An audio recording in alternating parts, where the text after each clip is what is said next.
Hey guys, today we're looking at Luke chapter 20, verses 19 to 26. We continue on in the controversy between Jesus and the temple leadership. They want to arrest Jesus, but they feared the people. So they send spies, people to lie in wait, to pretend to be his disciples and catch him in a hard question. They ask him, "Teacher, we know that you speak and teach rightly and show no partiality, but truly teach the way of God." I really love how they try to flatter Jesus, but the one who humbled himself of heaven itself is not flattered. Is it lawful for us to give tribute to Caesar or not? Now, he's referring to the tax that conquered people in the Roman Empire would have to pay for the upkeep of Roman legions. They had to pay this tax for the very boot that they were being crushed under. Now, if Jesus says pay the tax, the crowds may leave him.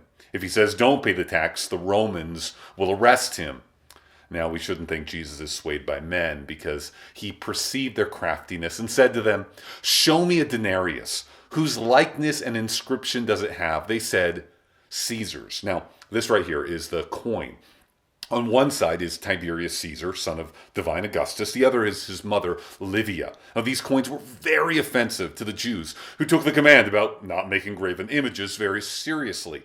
The fact that they even had this coin in the temple betrays that their real allegiance is to Rome. Very soon they would actually deny their Lord and say they have no king but Caesar. Jesus continues and says, "Then render to Caesar the things that are Caesar, and to God the things that are God's." His opponents are silenced. In this one statement, Jesus sets the course for the church's relationship to the government and the very separation of church and state. He says, "Give to Caesar," like, yes, you may pay the tax, the very tax that fuels the Roman war machine and keeps you in bondage. Now, for us, this might mean, we pay tax that supports abortion or 1,000 other government causes we fervently disagree with. And yet we may do so and go to sleep at night because Jesus not only says, "Give to Caesar the things that are Caesar," but give to God the things that are God's.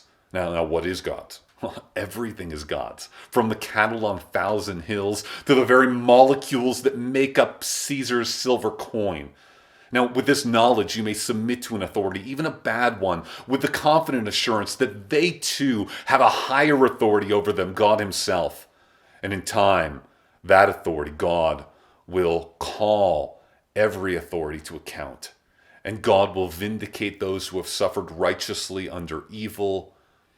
And Christians will overcome that evil, not with the boldness of a sword and the way of the word, but overcome evil by doing good.